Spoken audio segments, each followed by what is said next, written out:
Hey, hey, hey, Hey now. hey, hey now.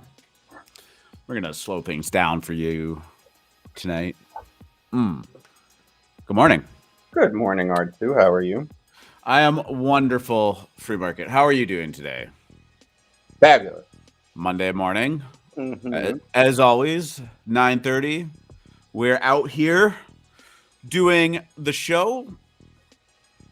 I took a little bit of time to shave this morning. Don't like it.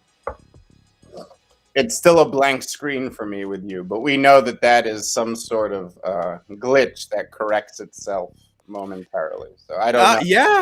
Yeah. Well, it sounds like you might have a couple of glitches going on with your beloved MacBook there, my friend. You showed me the picture of your raid party screen.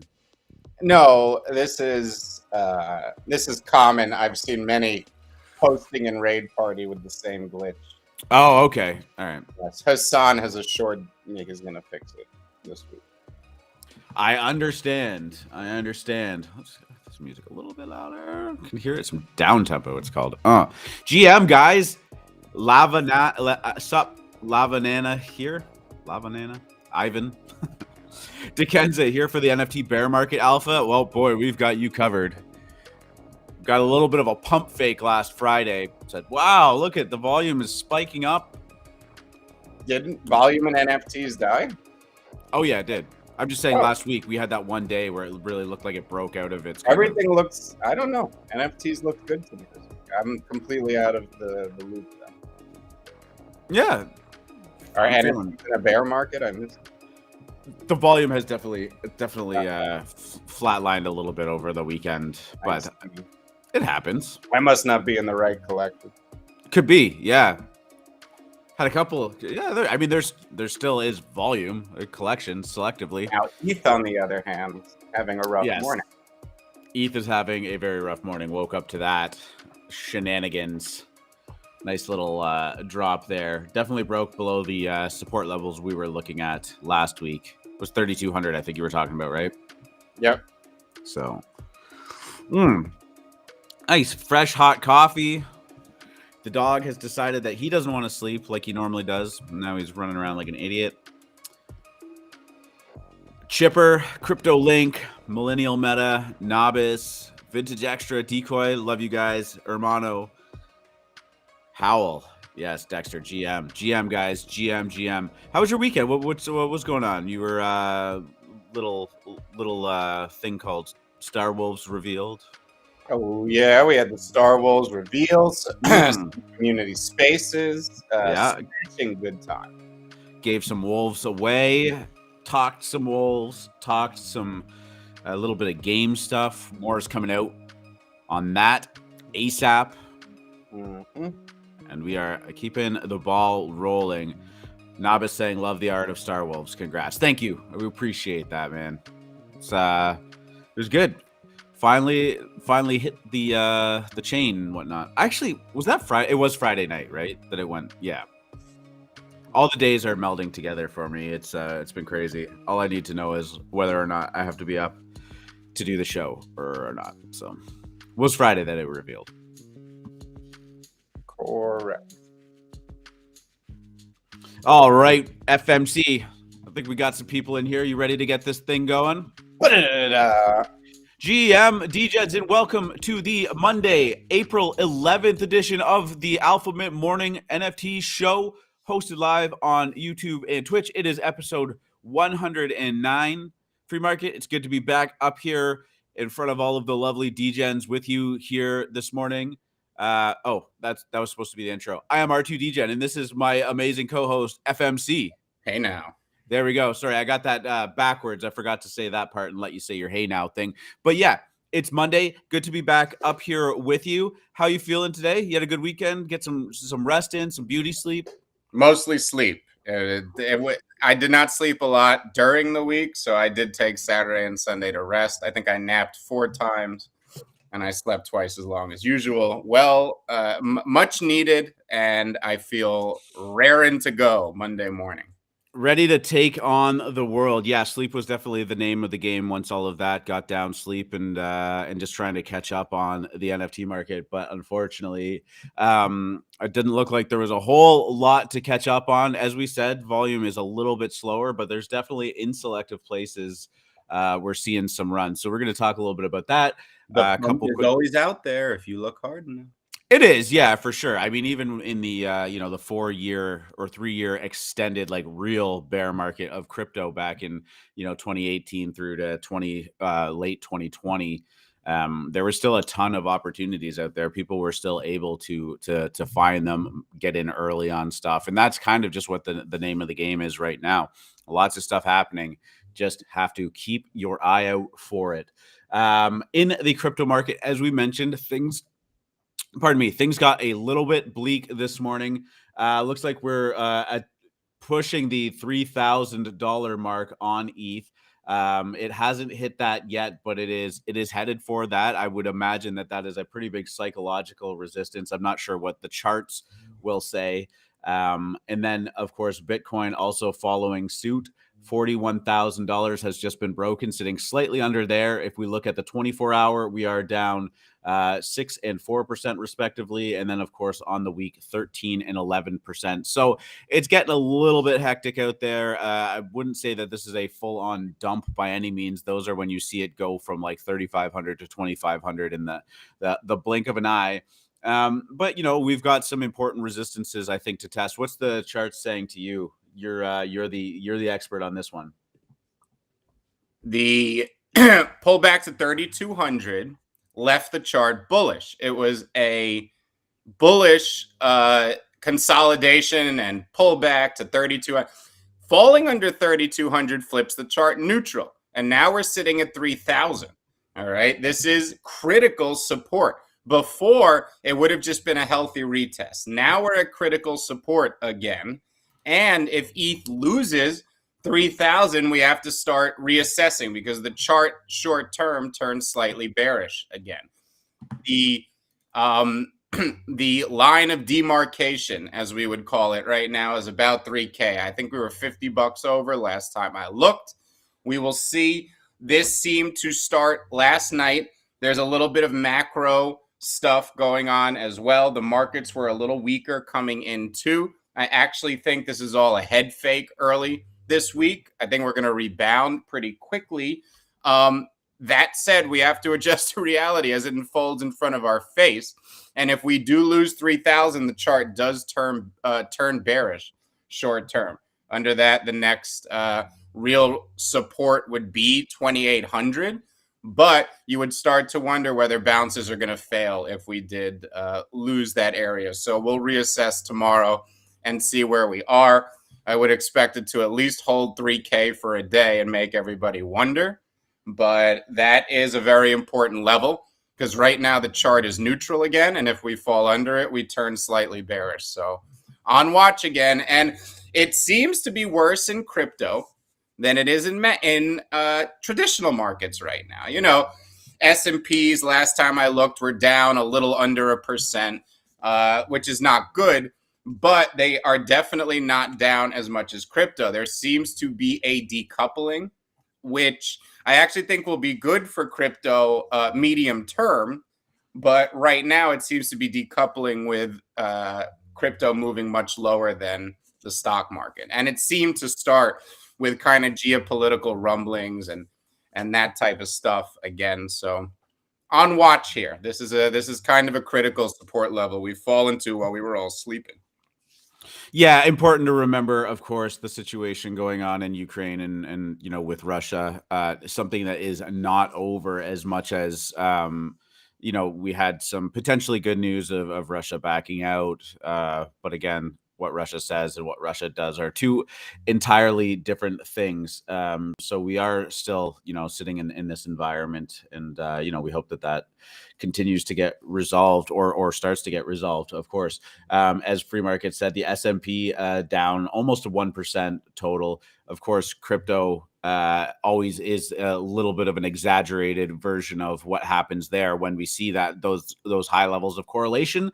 And right now we are, but again, as he said, a decoupling could be pretty good news for that. Also, just wanted to point out that the Bitcoin Miami 2022 conference is going on now. Do I think that affects the price of Bitcoin? Maybe a little bit, honestly. I think a lot of people buy before speculating that something big can kind of come out of it, some big announcement or whatever. Last year, of course, we saw El Salvador, can't believe that was a year ago, announcing that it was going to make it its national legal tender. Sorry. Maybe the fact that this conference was not a bust, but I mean, it's just a conference, right? Like nothing crazy big has come out of it. I wonder if we're just seeing a bit of a pullback from that. Of course, we are seeing it in the S&P, so maybe it is even bigger than that. Yep. We talked about this a couple times yesterday. Just again, it's not directly related to crypto, but in a sense it is. Of course, Twitter is a huge social platform for people talking about crypto and of course NFTs. We talked about Elon obviously buying that nearly 10% stake in the company, talking about adding them to board of directors. We were talking about how bullish that was for crypto and then potentially for NFTs. And the day that they were ready to make it official, Elon Musk decided that he didn't want to be on the board of Twitter. he gave them the old run around and whatnot. I don't know if this was a troll. I don't know if he decided he just had too much on his plate. Elon is an intriguing, fascinating fellow, and this is definitely on brand for him after a series of tweets and polls about how he wants to change Twitter and whether or not it's actually free speech and involving crypto payments and Dogecoin, all of that stuff. And what's become a little bit of a meme on Twitter now, I've seen, and in some discords, was this statement. Elon has decided not to join our board. I sent a brief note to the company sharing with you all here. But this first line here, team, Elon Musk has decided not to join our board. Here's what I could share about what happened. I've seen people replacing that with their own brands in all ways, shapes, or forms, and it's been pretty funny. But yeah, Twitter no longer has Elon on the board of directors. He still is their largest shareholder, so he'll definitely have some sway one way or another. But this was a funny turn of events, nonetheless. Yeah, he seemed to really embrace his role as new board member of. He was practically the CEO for a little bit over the weekend by enacting new policy, suggesting new directions the business could take. It was actually quite heartening to those of us who have been bullish on Twitter since the IPO, much to my chagrin, as this company, which seemingly is taking over the world in one way, can't monetize it. And Elon Musk knows how to monetize things very well. Him going to the board was great, in my opinion. I thought that with this under his tool belt, he could really leverage Web3 into something special.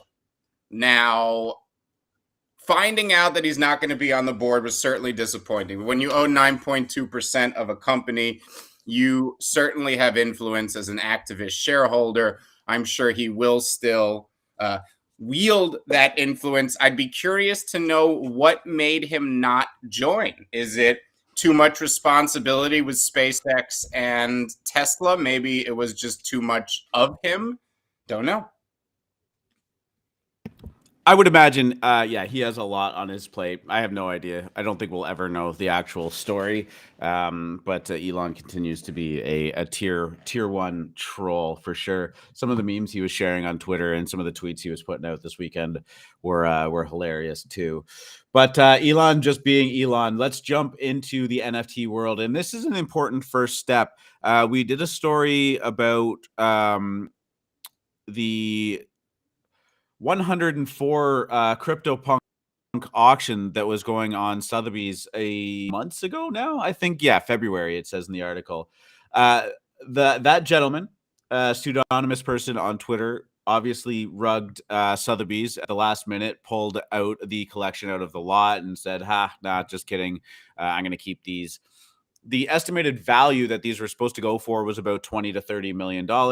Definitely a nice sum of money. Instead, he has taken that batch of 104 CryptoPunks and used them as collateral for a loan of $8.3 million in liquidity, 8.5, whatever. This is a really cool first step, because we so often talk about, the dilemma that sometimes like someone like a CryptoPunks owner faces or a Bored Apes owner faces, where, you get in on this project really early. It grows to this unimaginable level of wealth. Maybe you're holding, 2 of them, 3 of them. And it's so hard to say, like, do I hold this at 100 ETH or do I sell it? We've often kind of just said that, selling it when it's that big of your net worth is never a bad idea, right? It shouldn't be tied up all in one asset. But again, to each their own. And of course, they got amazing airdrops out of it, or the ape token and whatnot.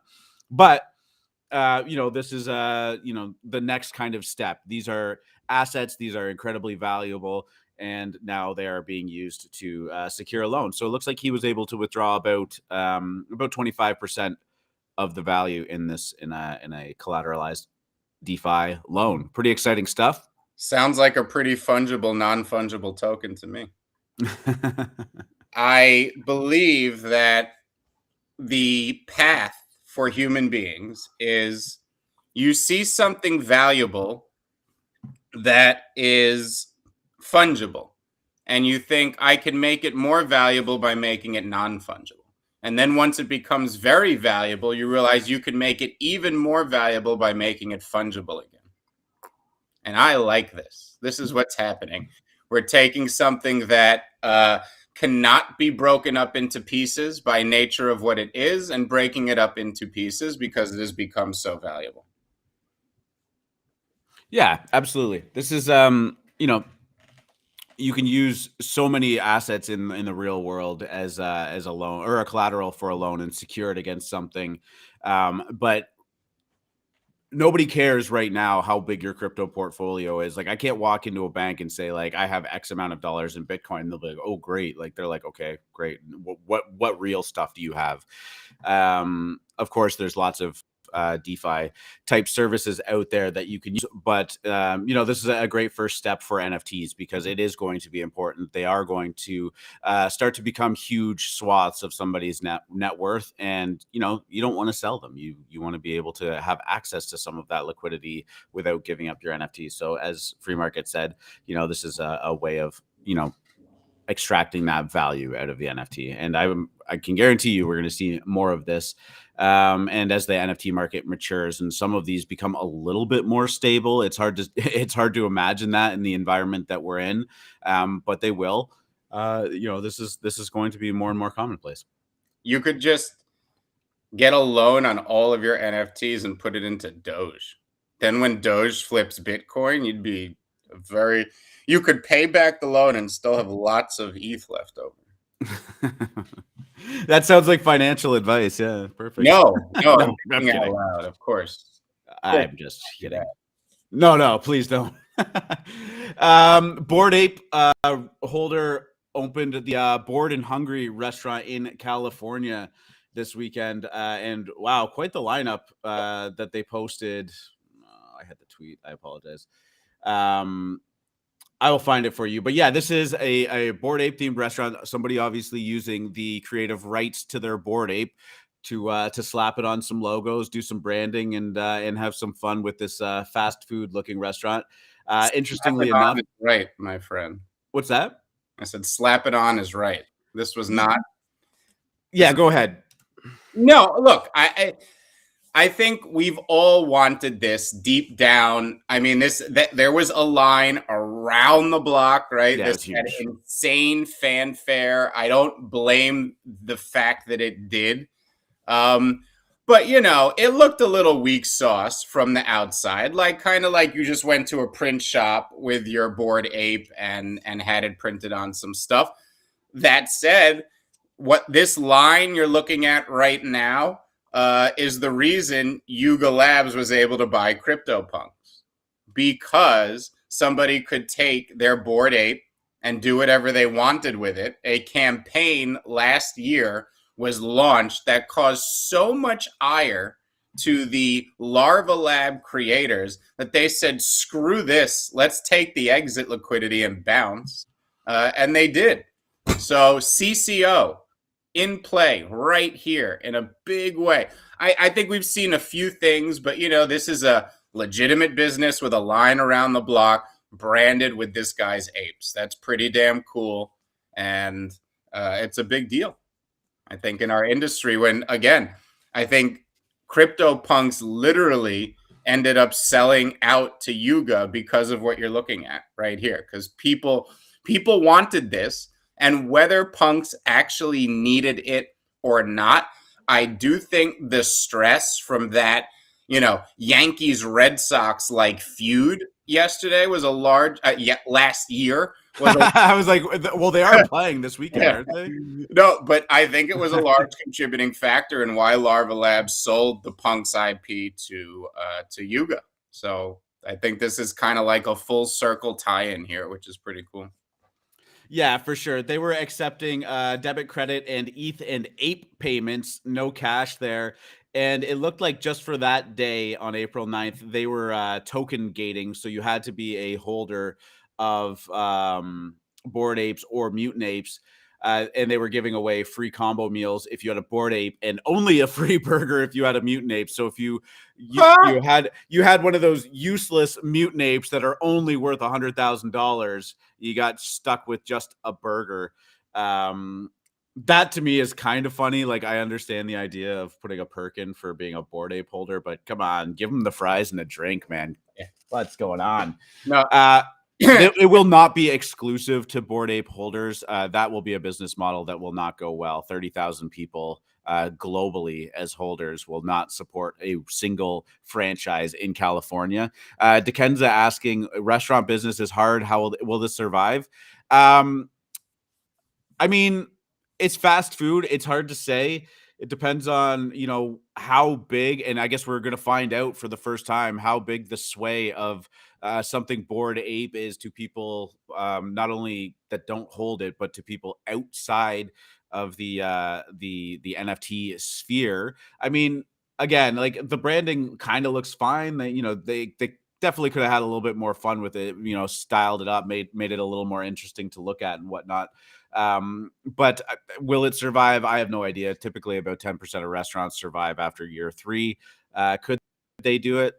Yeah, I see no reason why they can't. Just depends on what their experience is with it, and if they manage it properly. So that's the thing. Like, this is not whether this restaurant survives is gonna have nothing to do with Bored Apes. No, of course not. But I gotta say, like, if I'm in that area as an NFT participant, I'm going to go check it out, right? So you're going to get some curiosity from people. But I mean, even really, like, that's not enough. It has to have some mainstream appeal. So we're going to see if that, brand is kind of permeating the greater, economy. Yeah. We shall see. Interesting though. It's cool to see people actually using the creative rights behind these assets and taking it on like that. So congratulations to them. I don't know if I would go here, but if someone opened an orc-themed tavern I could pay for stuff and stuff with, I would be there so fast. It wouldn't. That makes sense. Like this, and again, I hope this fucking flourishes and this guy makes millions of dollars a year for the rest of his life. This feels like you're slapping Bored Apes on something to slap it on something. If you did a very nice Scandinavian-themed tavern with orcs as the tableau, the beautiful ambiance in your restaurant, and you could do something like Pay and Zug. Wow, this is it. This is it. Definitely will not be the last time we see someone utilize this opportunity, though. Yeah. So looking at the Ether Orcs team for a Ether Orcs tavern coming soon to a city near you. Damn. I am literally, this is now, I need my Breakfast World franchise because, like, I hate choice. I think choice is the worst thing that's ever been given to human beings. Like, If people do something well, that's all that should be done there. Like a restaurant should have 3 things on it, and it should be the best fucking thing you can get for that thing in that place. You shouldn't have 50,000 things on a fucking menu. You give it, this type of thing. Choice is the issue here. I don't even remember how I got on that, but just remember, guys, choice is choice. No, but the thing is, if I went to a Breakfast World franchise, there should be like 3 sandwiches. Like I want 2 things when I go. I want coffee, I want a breakfast sandwich, and maybe a little orange juice, because it's really nice to have that bit of sweetness when you're having your breakfast sandwich. I've almost thought maybe a very thin orange slice on a breakfast sandwich. Is that crazy, R2? A very thin orange slice on a breakfast sandwich? Yeah. No, you could do it. It depends on what else are you throwing on there? Like you can't put ketchup on top of that. No ketchup. But egg and cheese, because the sandwich that the homie breakfast sandwich described, where it's the croissant and the over easy egg and the crispy bacon and the cheese, and then he puts a little bit of jam underneath that little bit of jam, that sweetness, telling you. Well, you could almost get that with like maybe some marmalade too, right? Like that's kind of an orange profile. Exactly. There you go. So that is what Ghost is laughing at us. This is what I would really. So I go into this breakfast franchise, and I want like 3 things. There's coffee. There's these like 2 sandwich options, a little oranges, and I can get out of there. Choice is bad. Just one button. All right, let's move on to some projects that kind of were catching some buzz this weekend, particularly this morning. notBanksy Echoes went on an absolute tear. Of course, right now the floor price is 0.89. I'll refresh that, and I am going to say I'm actually expecting this to be lower because of what kind of happened with it. I'm sure it's back up already. It could be. I don't know. So 0.7. So not too long ago, I think we very, very briefly touched on this because we've, it's hard because you bring up a mint like this. It's like notBanksy and like, okay, who is it? No, not a lot of information on it. It's notBanksy. We always have theorized that if Banksy enters the NFT space, you won't know it's him until, after the fact. But this was sitting low, like we're talking less than 0.1 not too long ago on Friday and Saturday. It had a little bit of a run up to 0.2, was sitting at about 0.4 this morning, and then some volume spiked up on it, and it just went absolutely parabolic. It shot up to about 2 ETH very briefly, and then people definitely saw that as time to exit this project and switch hands. So it has very quickly fallen back down to 0.7. But with 2,000 items in supply and pretty good 60% ownership there, people just tried to speculate. Maybe it is Banksy, probably not. Who knows? I'm not sure. It's not the first time that a rumor of Banksy entering the NFT space has caused a buzz. Of course, Pranksy himself spent 100 ETH on a fake Banksy NFT. He was fortunate enough to get that nearly $340,000 back from the fake bank. I'm having a hard time because we're talking about Banksy, we're talking about Pranksy, and then I was going to say fake Pranksy, and it's going to get convoluted. Anyways, Pranksy got the money back. That's great. Not the first time it's happened, but this was on a wild ride. Definitely don't think it's Banksy. Mouthful. Well, it certainly isn't. But this is just a great example of something I always say. What are NFTs? NFTs are attention tokens. And the art in derivatives or in pump and dumps or in these, whether it's Franks or whether it's these, and again, no one's saying you can do this necessarily on purpose. Very few people, I think, maybe have the skill or luck to do something like this on purpose. But what makes something go viral? What catches everybody's attention? NFTs are attention tokens. If you can get everybody paying attention to it, doesn't matter what the underlying thing is. And you know what? Everything in the end is an attention token. Movies, books, TV shows. any app on your phone. These are attention tokens, and the underlying creators make money when you pay attention to them. NFTs are just a very straightforward example of this, the most straightforward we've ever had. So if you were out there planning the next derivative or just the next, we'll call it fun thing for the NFT world to do, you would say, how is everybody thinking and what would capture everybody's attention? Because these are attention tokens. And if you're a project creator, I wouldn't be bogged down with the mechanics of like, what do I do next? What is my roadmap? What is that? Take a much higher level view of what you're doing and say, how can I keep attention on my tokens? And if that's always your guiding light, I think your project's going to do very well. Attention tokens. And these notBanksy people fucking nailed it. All right. And who's going to be the next person to nail it?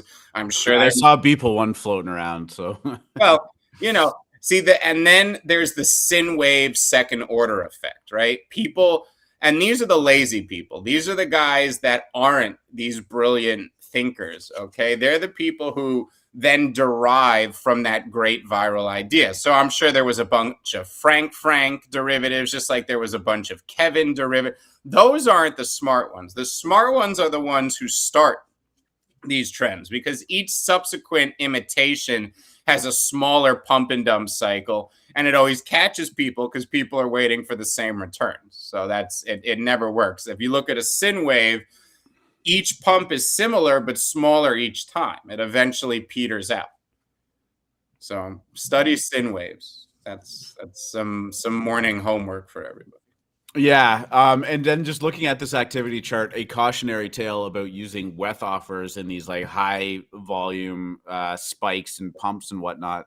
I am seeing like this guy here, Wolfie, was managing to buy a bunch of NFTs at floor that were like 0.8, 0.9 or whatever. And then there was an outstanding WETH offer on them for much higher, and he was just cashing them out almost immediately. So if you're spreading out WETH offers in a market like this, you better be quick to pull the cancel button out there, because it looks like a lot of people just got absolutely burned on that too. So yeah.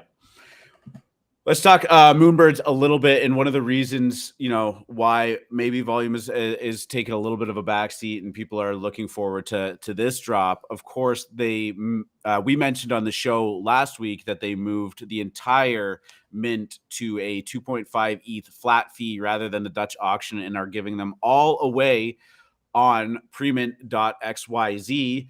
Premint itself having an incredible run with all of the eyes on it as well. It doesn't really have any benefit to be holding a Premint pass to be able to get Moonbirds, but it has been the recipient of a great run too. I'll give it a quick refresh, but sitting at about 0.9 ETH floor. Yeah, a little bit lower there, but having a great weekend nonetheless.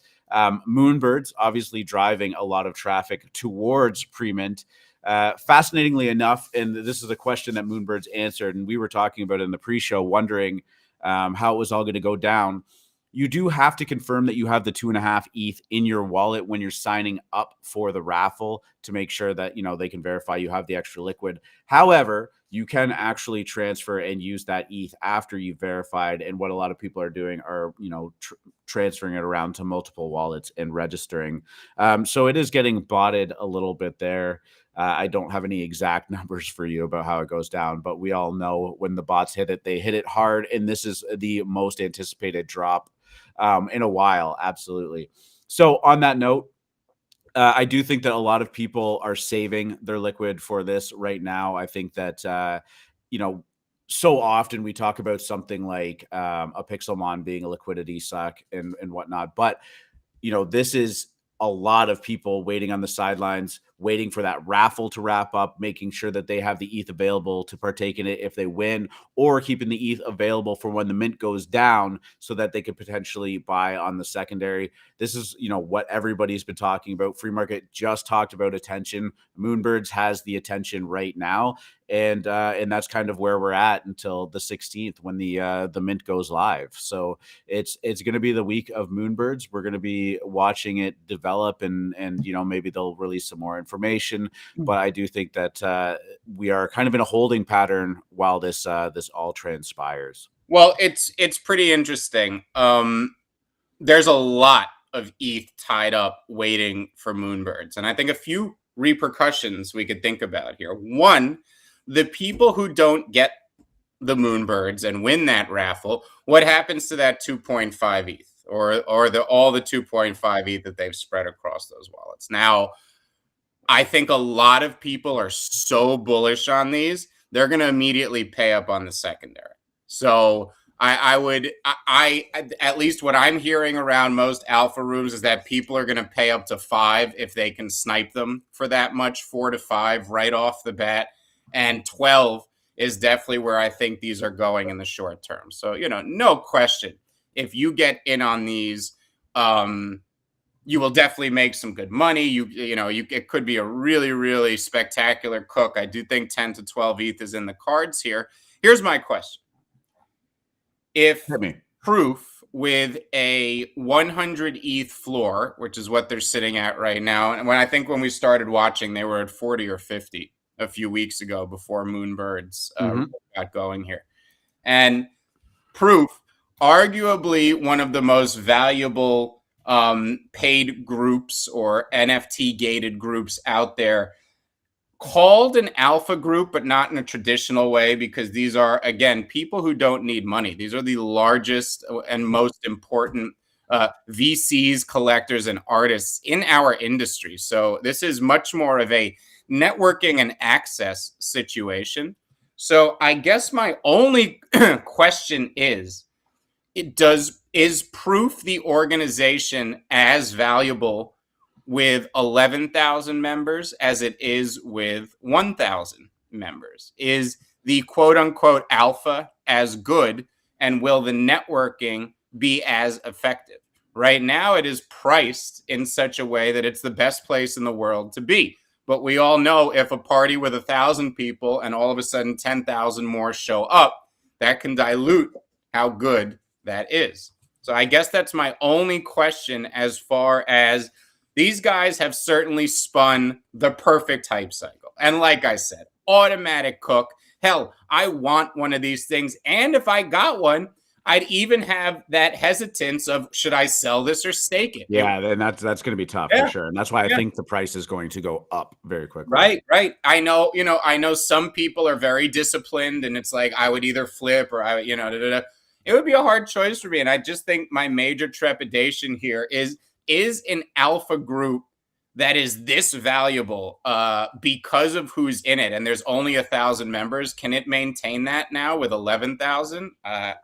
Well, I do know that the Proof Collective chat will still be gated, so they will still have their 1,000 member community. But you are fractionalizing the conversation too, right? Like, does that 1,000 people that have driven the value of the collective pass up to 50 ETH, but then subsequently after this was announced, upwards of 100 ETH, do they trickle down into this other chat, or are we looking at two separate? Well, but that's not because these are effectively proof passes. Once you stake them, you'll earn your way up to that gated chat. So it doesn't even the lower chat is only there for how long it takes to activate your Moonbird into a real proof pass. That's the only amount of time that it's there for, right? So to me, these are effectively proof passes, and there's a bit of a time factor here, and there's some game theory involved in how it's applied, but these are effectively proof passes, and most people are going to be able to earn their way into that gated room. Is there enough of like the slowdown from the amount of time it takes, the turnover, people who either don't like it or didn't vote, whatever it is, will that be enough to keep it? And again, I'm not being bearish. I'm questioning these things as somebody who wants one and is trying to decide what to do with it. I don't know. I know personally from thinking about how alpha rooms should be structured and what they do.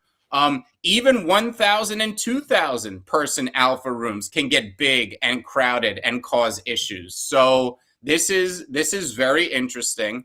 I guess, again, I don't call this a traditional alpha room, of course. This is much different than that. So, well, we'll see. This is an access pass through the doors of like a very high profile private club. Well, I've made that analogy a million times that NFTs are the new country clubs or whatever, and shit, this is the finest country club on the block, right? Yep. So that's I guess what can be said for it. We'll see. We will see how it plays out. I am hoping to snag one. Yeah, I'm looking for after the raffle goes down. One, I think that there's going to be a bunch of people that have been holding this ETH in the sidelines that are saying, I'm definitely not fighting with the secondary here. This is already a huge part of my liquidity. I'm going to go buy some other stuff. That will be, part of the trickle down.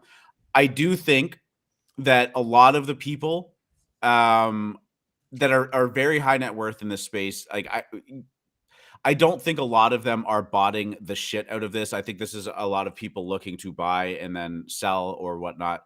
Buy and then, as it goes up to 5 ETH, 10 ETH, sell. I think a lot of those people that want Moonbirds and whatnot, they'll enter the raffle, but they'll probably just start picking them up off the secondary. As you said, people are looking to enter at 5, which is a lot of money.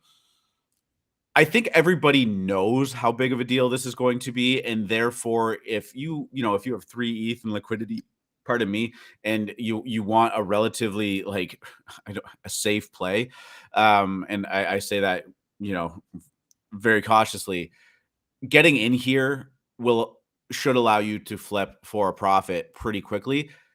And if you spend 2.5 ETH, and that's a large part of your liquidity, and it moons and it goes up to 7.5 ETH, 10 ETH, 12 ETH, like you said, and you're able to sell that to somebody who has shitloads of ETH and doesn't care whether it's 12 or 2, you are now flush with liquidity, and you have some spending money. And I think that there's going to be a large portion of people in this raffle that will be in that boat. And I do think that much like when you see, these Bored Apes go on these huge runs and you see 100, 125 ETH sales, that money starts to trickle down.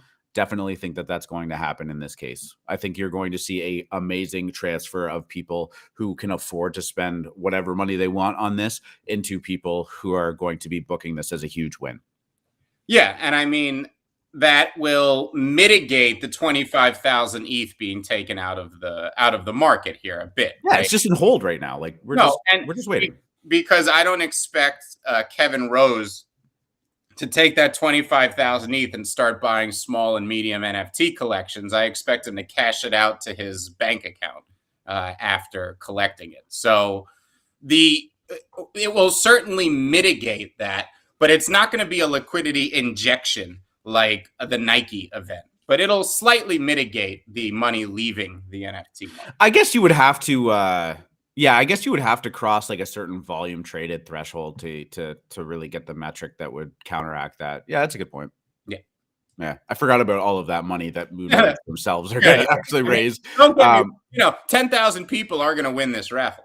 Yeah. It's going to be a win, however you decide to play it, whether it's a quick flip, long hold, or you just want participation in the Proof Collective. I think that this is worthy of discussion and lots of it. Yeah, I mean, I think that the right play here is probably, if you win the raffle, to wait a few days, sell it for whatever the pop is, and then wait a month or two for it to pull back to where it inevitably pulls back, which will probably be 50% of whatever the peak is when it gets there. Yeah, definitely. With this much hype, there's always that big. Yeah, I mean, big run. Right, they've pulled too much. I mean, honestly, if the proof passes fell back to 50 ETH, they'd still be, a stupid win. What were they sitting there at like 2 ETH a month ago or something like that? So everything is inflated because of the hype right now. So I would certainly expect these to have a small hype cycle, then have a big pullback. So that's probably the play as a flip here. Yeah, at the beginning of January, the proof passes were 6 ETH. So definitely been a while since they've been cheap. Looks, basically debuted at about 2 ETH and never really fallen below that. So I mean, incredible win regardless. If you want to split hairs, whether it was 1 ETH, 2 ETH, or 5 ETH, getting up to 80 is just unreal. Sorry, you were about to say something? No. Oh, okay. We will move on. Really quickly want to go over the NFT bracket. We missed the last round, but this was a lot of fun filling it out. Some big surprises that kind of came through since the last time we were talking about it. I believe we were in the round where Bored Apes and Starcatchers were battling it out. We said Bored Apes slammed the button, and that was not in the cards for them. Starcatchers actually rallied and beat the Bored Ape Yacht Club, as Doodles did with CryptoPunks. So two big upsets there. Robato's got. Oh, sorry. Go ahead. No, I'm just saying, That's yeah. Surprise. Well, it is surprising because we've said, community vote. You're going to get CryptoDads running through something like Cool Cats just because they're strong and whatnot. In this instance, I would have just thought, it's not about being the Bored Ape Yacht Club. You just assume that it's going to win, but I guess everybody voted for the underdog, and both Doodles and Starcatchers moved on quite convincingly. On the other side of it, Lazy Lions beat Robotos, and then CryptoDads continues its strong run through Cool Cats. In the semifinals, we had Starcatchers versus Doodles, and Starcatchers actually continued their Cinderella run by beating them 54-46.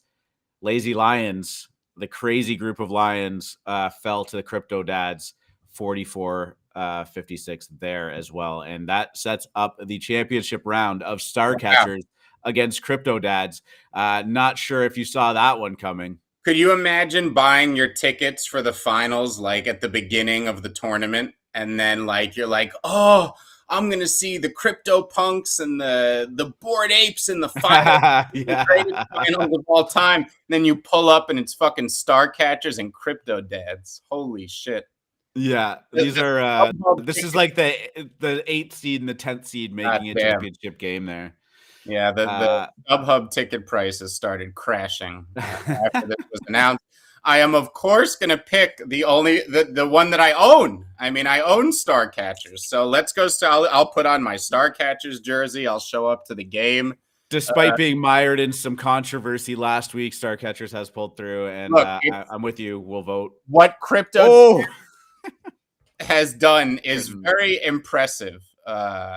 But, Starcatchers beat Bored Apes, and but you were supposed to click it after I did this little speech, but now sorry, I didn't click Starcatchers. So no, keep going. What were you gonna say? You don't know what the outcome is. We'll see. How much longer do we know? How long people have to vote? Because it's until the 14th. I'm assuming the only reason Starcatchers won is because someone posted the link in the Discord and said raid. As they should. So we'll see if that happens again by the 14th. But yeah, CryptoDad's running away with it right now. The artsy Starcatchers theater crowd is not beating the beer drinking, jersey wearing CryptoDads at the basketball game. I guess we shouldn't be shocked. I am definitely more on the beer drinking dad side of things there, but gonna go with the Starcatchers and see if they can make a halftime rally, regather themselves, get some, composition, recompose themselves, and put a dent in that lead that CryptoDads has. Shout out to Chris, who's often listening in the show. Not sure if he is today, but him putting this together with Benzinga was great fun. So we will check back in one more time to wrap it up and see who ultimately came ahead in this battle. Looks like it's going to be CryptoDads, though. Not ready to stick a fork in it yet. We'll see. One follow-up collection that we talked about on the weekend or last week, was Los Muertos. There was a lot of eyes on that. They're at 3,000 ETH volume traded, sitting at just under a half ETH floor. They have revealed, I gotta say, we talked about some of the similarities of this project to maybe like Amori's or some of the other projects that exist out there. What was the other one? It's kind of a little bit of Doodles vibe, although not the same color palette. But they're doing good and they look great. Honestly, these popped out. They're like the right amount of detail, fun to look at. And just I think people were very, very happy with the reveal and what came out of these. Going to look at the highest last sales, see if there were any big ones. Highest sale for this beauty going for 10 ETH. A couple of 8 ETH, 7.5, 5. So they had some big sales as well, and kudos to them. Great looking project they got out there, and we'll see how it develops. Mm-hmm. What was your feeling towards this? Looking at the art here, I dislike the art. Okay. Yeah, I didn't know much about them, except this was another one of those projects that the popular kids seemed to like and had decided it was going to be a cook. But looks like just another PFP to me. We'll see. Yeah, fair enough. I have been talking about it for a couple of weeks now. If I were liquid during this quote unquote NFT bear market, I would be buying generative art in one of ones. That's what I'd be buying right now. I think that's what we're going into. And again, not knocking I don't know anything about this project. Just the art looks very fucking typical to me at this point. I mean, we have enough PFPs, and PFPs are going to come back. People keep asking me like, "Oh my God, FMC, you're bearish on PFP now. What about this project?" I'm like, look, PFPs are going to come rearing back in late July, August, in November, December. Believe me, PFPs are going to have a moment again. PFPs aren't done. As the NFT base grows and the hexagon becomes more popular and your average person realizes they want these things, we don't have anywhere near enough PFPs right now for where the market is and where collectors are and how things are. We have more than enough PFPs. So this is just a call for, the generative art market has been left for dead. People laugh when just yesterday in an alpha chat I'm in, somebody who didn't know anything about generative art posted Fidenzas because they saw them going for like a crazy price or whatever, and was like, "Oh my God, what are these? I need one." And like 5 people in the chat were like, "LMAO, like, oh my God, that was so last year. Those are dead. You don't even, Oh, wow. Really?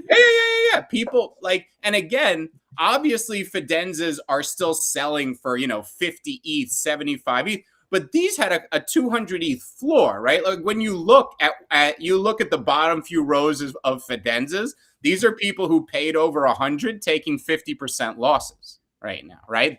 That's the state of gen art. All the other small collections out there that have basically been yeah, I lost my train of thought. All the other small collections out there that have been. Oh, okay. Yeah, no problem. These small art blocks collections out there that had gone up so much with the grails. You had your grail collections like ringers and fidenzas that define the market, and rising tides lifted all boats. All those collections are dead right now. They are going to be great buys soon. The thing is, we don't know if the gen art market is coming back tomorrow, next week, next month, or in a month and a half, and nobody likes to lock their ETH up for more than a day. So that you said next month, and then I thought you were going to go on to next year. No.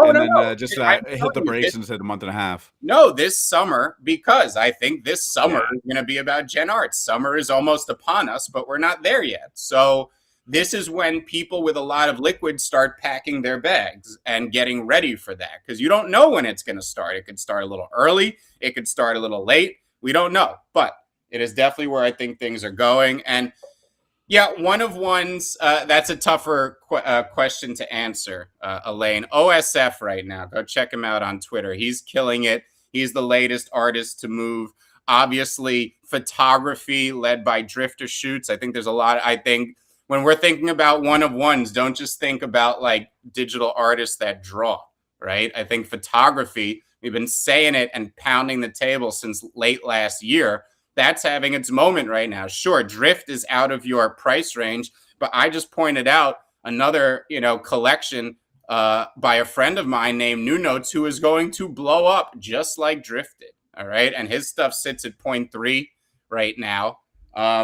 That's the type of stuff I'd be looking for, but it's a much more nuanced conversation. It's harder to do because 101s, they have very low supply. If I say a 1 of 1 artist I like on my show, well, thanks for playing. Yeah, I gotcha. Someone asking, when pixel art meta? Well, we're going to talk about our pixel art project now, and then probably look to wrap the show up after. There's still tons of stuff to do. And, we've been talking about the light paper surrounding the Star Wolves game. Of course, as we mentioned at the beginning of the show, the Star Wolves have revealed, and it has just been an absolute blast being in the Discord and on Twitter, watching people share them and, dig through some of the collections and find stuff. Right now, it's all about the blobs. I've been seeing people talk about the blobs nonstop in the Discord, and they've been buying them up. But yeah, I mean, it's been an absolute treat to see people rock these in their PFPs, see everybody get the ones that they minted or they bought off secondary. The floor price has been a little bit lower than mint, but it's not even something that we're like really actively looking at, right? Like, we are making sure that all of these promises and whatnot that we've made before are going to continue to be delivered on. And, for the time being, we're just excited that people have been, finding them and picking the ones that they like and just and having a great time with them. What was, what's your afterthoughts now that we've had a little bit of time to breathe, to decompress, to look at all of these and enjoy them on our own terms as well? Yeah, really loving them. We had our community spaces yesterday. Yep. We talked about some of our favorite traits, and we discussed what's going to happen this week, and that is we're going to release our light paper. So people have been begging and clawing with their paws, what is the game? What can we expect? When are we going to do it? We talked about on the spaces yesterday why we release as little details as possible. And, it goes into how testing works. And we don't want to overpromise something that then didn't work in testing and we would have to walk. But we want to be able to present things when we're 100% sure they're in. So everything that we know we can talk about, we have put into a light paper, which we are super excited to share with everyone this week. So keep your eyes out for that. Yeah, it's been a blast, and of course continuing to work on it and then just dive right in. Even just talking to Charlie yesterday, I'm like, it's game time. The exciting part of it is what's to come. So keep your eyes peeled and watch out. Of course, we'll keep you up to date on all of that stuff. But yeah, looking at some of the highest last sales there was 10 1-of-1s in the collection. 4 of them have been sold here. They are looking super, super hot as well. Mustaches have been in as well. People have been just going crazy over the mustache. And then Jonatello is saying the SIGs. Yeah, people watching out for the SIGs too. Golden guns there. They've been a hot commodity as well. People have been loading up. This guy's got the goo brain, the SIG, and the golden gun. So I would say he's like basically a grail right there. But yeah, guys, we're keeping the Discord active. We're keeping people engaged. We're going to be doing regular, spaces and in Discord kind of spaces as well, and just making sure that this ball keeps rolling. Yes, sir. Free market. How you feeling? What's today bringing us? Today is bringing us Market Monday on the morning squeeze. Going to be doing that at our normal time again this week, which would be noon Eastern, 9 a.m. Oh, you guys moved it back to the noon. Yep. Mm-hmm. So it didn't quite go as planned, or just trying new things out, seeing what's happening? It was by my request. I said that I preferred the later time because it gives me a little time to take work in between. Yeah, for sure. I don't know if it's permanent. We're going to see. What we did is now we did 1 week that way. We're going to go to 1 week going back, and then we're going to see what people think at the end. Yeah, good to just kind of reassess and see where the community is vibing best for sure.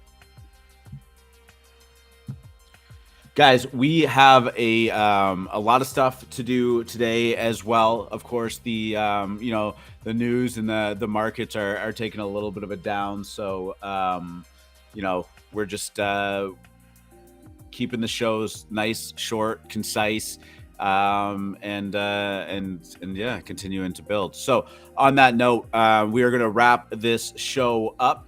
It's always good to get back up on stage with you on a Monday morning free market. It's always good to dig back in deeper.